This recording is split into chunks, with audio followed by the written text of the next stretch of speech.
What about the story? The Blaze spoke to a journalist who then spoke to 10 people from Tucson.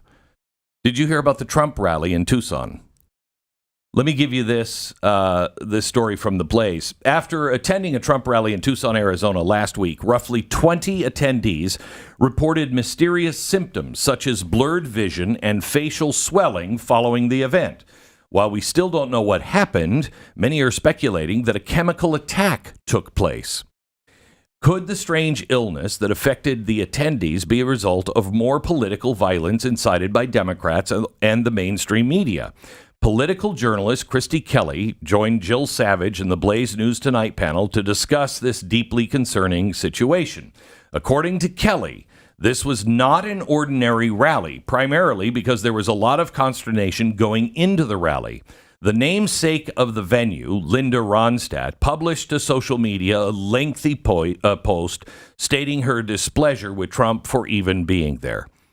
You know, see, there's always something good that comes out of even the worst. I now know I could answer the question if somebody asked me, is Linda Ronstadt still alive? I know the answer now. Oh, wow. I know the answer. So let's look at the bright side.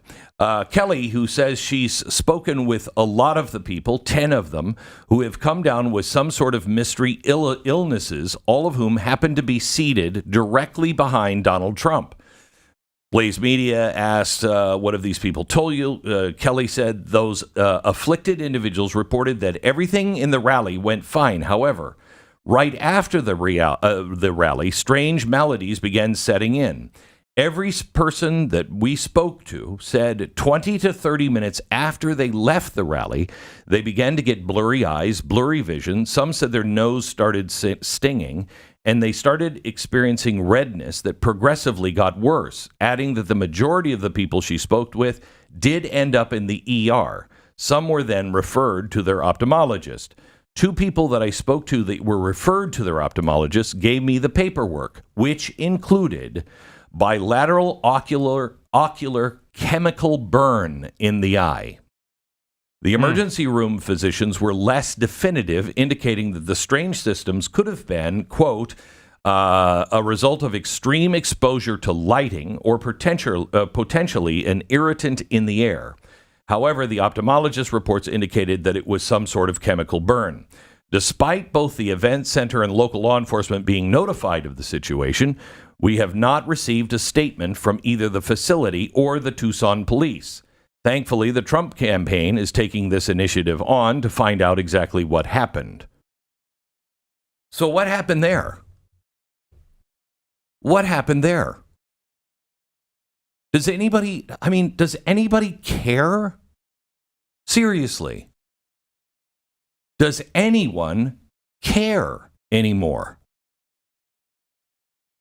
This is now, and it could be just some chemical that we're on big, they just don't use these lights anymore, but, like big stage lights that burn really hot, and maybe they were new and they had some chemical. I don't think that's happened since like 1971, but maybe.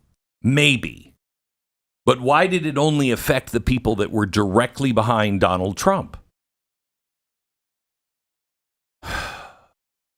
Now, let's go back and look at some of the other things. So we have a problem with the FBI, and we've talked about it before.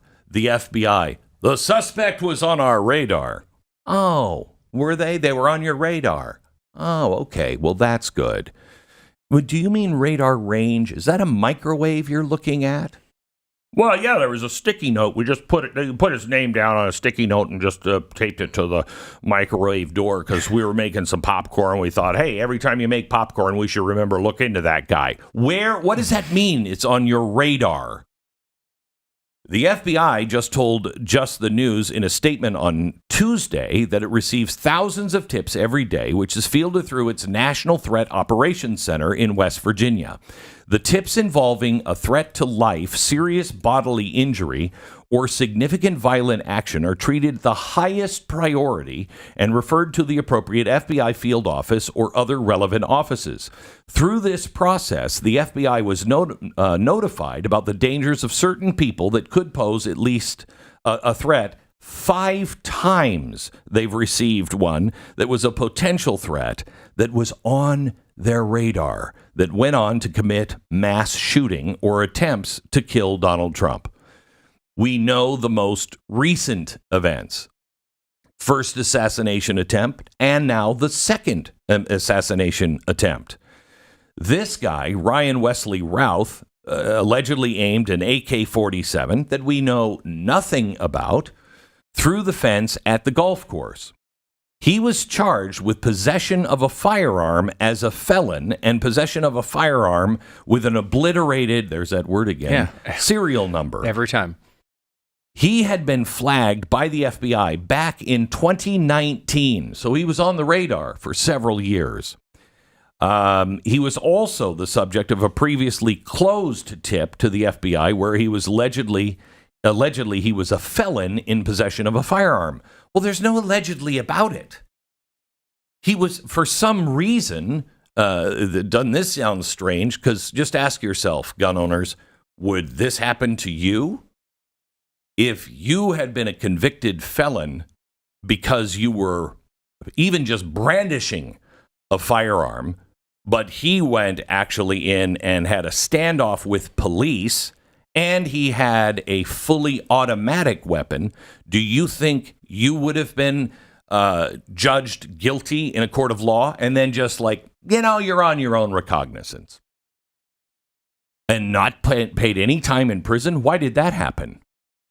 He has several run-ins with the law and he's never put in jail. Why? Now, you could come up with all kinds of theories, but they would involve conspiracies. And I don't want to get into conspiracy theories. I'll get into conspiracy facts. But I only have theories on this one. One of those theories does not explain any of that, but it does lead one to caution that this government has so much information on all of us that within 5 minutes of being asked, AI could find people like this that are unstable, that could be used, that have an axe to grind, that have access to weapons, that they could just have AI suggest to them in no way traceable, you really have a responsibility to kill the president. That's the world we're living in now. And the government has that direct power. I'm not saying that they've used it. I'm saying you cannot trust that kind of power in the hands of a system that you don't trust. Who trusts it? And I ask that of Democrats. If you trust this, I think you're crazy, but if you trust this system, what happens if Donald Trump gets in? Do you trust that system?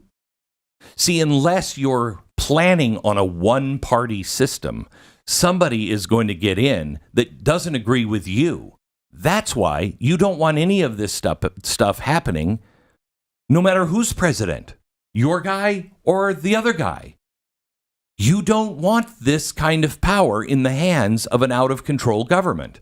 And the only way you make sure that you don't have the power in somebody's hands that you don't trust is that you obey the law and you demand that the law be enforced equally all the time.